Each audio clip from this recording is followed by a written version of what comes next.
신과 함께 해봄! 안녕하세요, 신과 함께 해봄입니다.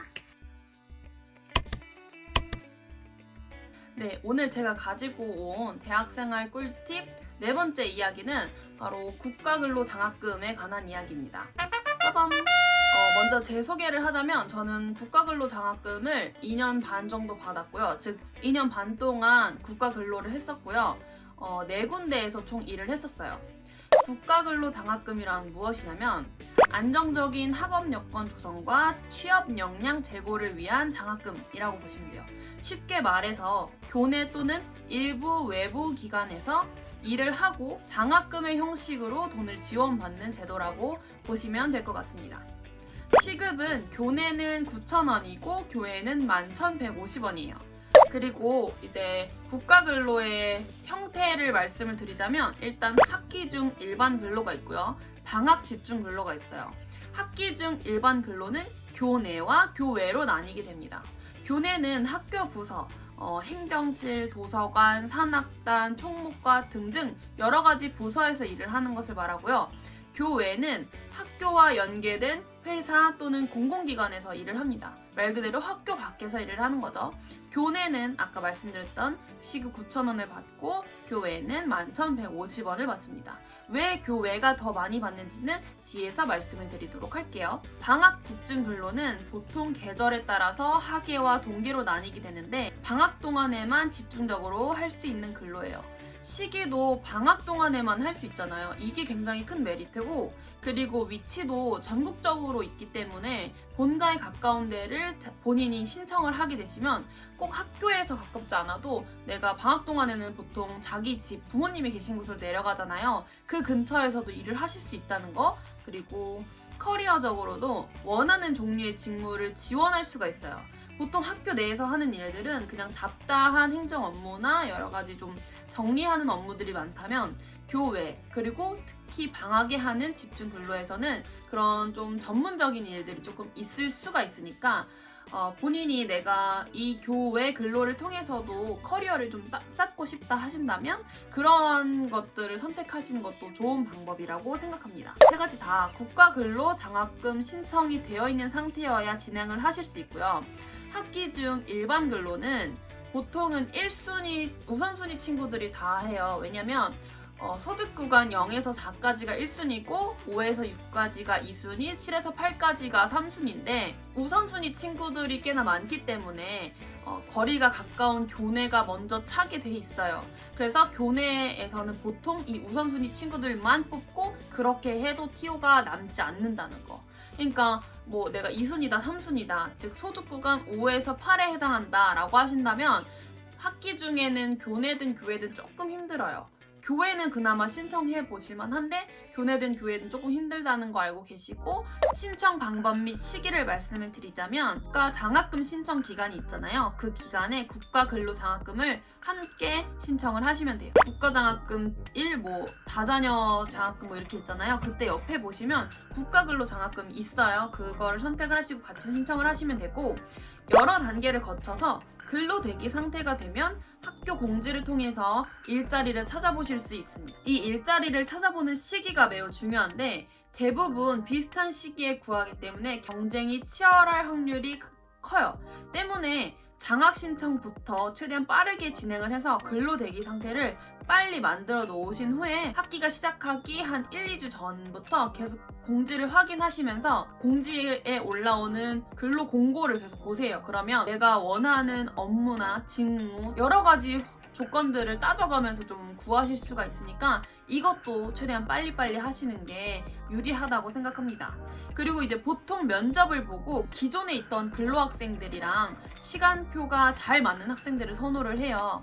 왜냐면 기존 근로학생들이 빠지지 않는 이상 걔네가 먼저 우선권을 갖게 되거든요. 그러면 그 학생들이 일할 수 있는 시간들, 그리고 일하지 못하는 시간들을 채워줄 학생들을 구하는 거기 때문에 그러한 시간표적인 것들이 있다는 거 알고 계셨으면 좋겠고, 그리고 뭐 한 번 신청하고 쭉 가는 거냐 이게 아니고요. 매 학기 국가장학금 신청하시잖아요. 그것처럼 매 학기 국가근로장학금도 신청을 하셔야 된다는. 다만 그 일하는 기관이나 일하는 부서는 보통은 큰 일이 있지 않는 이상은 그대로 유지를 할 수 있다고 봐요. 저는 그랬거든요. 이제 교회는 잘 모르겠지만 교내에 있어서는 보통 내가 다음 학기에도 하기를 희망한다 하고 국가근로장학금도 잘 신청을 했다라고 하면 꾸준히 이어서 할 수 있는 걸로 알고 있습니다. 방학 집중 근로의 신청 방법은 방학으로부터 대략적으로 한 달 전쯤 이제 공지가 떠요. 공지도 뜨지만 한국장학재단에서 이제 신청이 가능을 한데 한국장학재단 들어가셔서 장학금 탭 누르시고 국가장학금 탭 들어가셔서 희망근로장학기간 신청을 들어가시면 이제 거기에 쭈루루룩 뜨거든요. 기관들이 떠요. 그 중에 우수장학기관은 3개, 그리고 일반 근로기관은 5개를 선택하셔서 지원하시면 됩니다. 걔네들도 종류가 매우 다양하게 있고 그 안에서 기간이나 뭐 시간대나 원하는 조건들이 다양하게 있기 때문에 그런 것들을 일일이 다 살펴보시고 이제 지원을 하시면 될 것 같아요. 지원을 하신 이후에는 이제 신청한 기관들 중에 여러 가지 조건을 맞추고 해서 그 중에 하나 이제 합격을 해서 통보를 받거든요. 그러면 그 이후에 해당 날짜에 집중 근로를 진행하시면 될 것 같아요. 저의 근로 스토리를 말씀을 드리자면 제가 해봤던 곳은 도서관, 그리고 산학협력단, 예비군 연대본부, 그리고 검찰청이 있어요.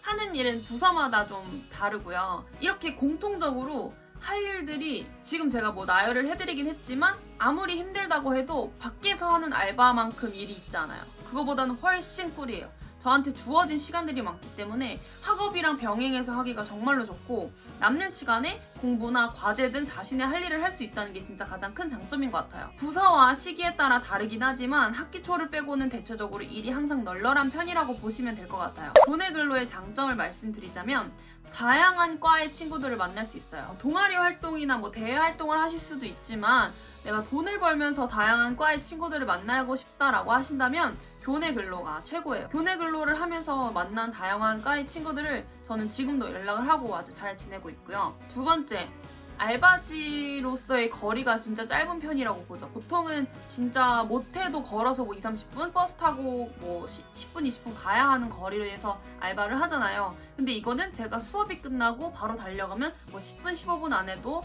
일을 할 수 있으니까 정말 그 가는 데까지 걸리는 시간이 짧다는 거, 이것도 굉장히 큰 메리트고, 그리고 이것도 진짜 최고, 소득으로 잡히지 않는다는 거. 국가근로장학금 전체적으로 다 교내든 교회든 방학집중근로든 소득으로 잡히지 않는다는 게 진짜 큰 메리트인 것 같아요. 제가 아는 친구는 이제 국가근로장학금이란 걸 모르기도 했고 뭐 여러 가지 사정상 일반 알바를 했었는데 일반 알바를 하게 되면 소득으로 잡힌단 말이에요. 그럼 이 소득으로 잡히게 되면 이후에 소득 분위기가 또 떨어질 가능성이 있어요. 그렇게 되면 또 교내 근로를 못하고 이렇게 악순환이 된단 말이죠. 그렇기 때문에 이 처음부터 교내 근로를 하시는 게 정말 용돈 벌기에도 소득 분위기가 낮아지지 않는 거에도 정말 좋은 것 같아요. 그리고 교회 근로의 장점을 말씀드리자면 좀 더 직무와 하는 일이 전문적이라서 원하는 직무가 있다면 경력으로서 인정이 될 만한 경험들이 될 수 있어요. 국가근로 처음의 모토가 장학금 지급뿐만 아니라 직업 연계형으로 직무를 먼저 체험해보고 경험을 쌓게 하고자 하는 의도도 있었기 때문에 이러한 측면에서는 교내 근로보다는 교회 근로가 더 적당하다는 거. 그리고 아까 말씀드렸다시피 시급이 더 셉니다. 11,150원이라는 정말 쉽지 않은 시급이잖아요. 이런 것들이 교통비랑 이제 걸리는 시간에 대한 보상이라고 보면 되는데 솔직히 왔다 갔다 하는 시간들 귀찮고 뭐 교통비가 들 수 있지만 이 시급이 훨씬 더 크게 보상해주기 때문에 교회 근로도 나쁘진 않은 것 같아요. 대신 교내보다는 교회가 학업을 우선시해주는 그런 면이 없어요. 교내 근로에서는 뭐 시험 기간이나 이럴 때 너네 학업을 좀 더 우선시해라, 니네 본인 할 일을 하되 학업을 좀 더 우선시해라, 이런 면이 있다면 교외 근로에서는 전혀 그런 게 없이 그냥 너네 알바생이잖아, 일할 거 해, 이런 느낌이기 때문에 조금 학업이랑 병행하는 데는 조금 더 힘이 드실 수가 있어요. 방학 집중 근로에 대해서 말씀을 드리자면 앞에서 말씀드린 뭐 방학에만 할 수 있다, 본가 근처에서 할 수 있다, 뭐 커리어적인 이점이 있다 라고 드린 장점 이외에도 방학 내내 뭐 7월이나 8월 둘 다 해야 된다 이게 아니고 기관마다 뭐 7월만 하는 데도 있고 뭐 7월 말부터 8월 초까지만 하는 데도 있고 뭐 시간도 뭐 9시부터 6시 뭐 8시부터 뭐 1시 뭐 이렇게 되게 다양하게 있거든요. 이러한 선택의 폭이 넓기 때문에 자신이 해외여행을 한다거나 뭐 대외 활동을 해야 돼서 방학 중 어떤 기간은 일을 못할 것 같아요 라고 하신다면 거기에 맞는 기관을 선택하시면 되기 때문에 이러한 부분들이 굉장히 좋고, 여기도 마찬가지로 일 강도가 좀 복불복이에요. 그래서 일을 좀 빡세게 시킨 데도 있고, 아니면 좀 너네 그냥 오는 애들이니까 예를 들면 저 검찰청에서 일할 때 알아서 해라 시키는 일만 좀 잘 해라 이런 데도 있어요. 그래서 일의 강도가 좀 복불복이라는 것도 있다는 거 기억하시면 좋을 것 같습니다. 네, 제가 준비한 내용은 여기까지고요. 제가 준비한 내용이 유익하셨거나 재미있으셨다면 구독과 좋아요 꼭 눌러주세요. 안녕.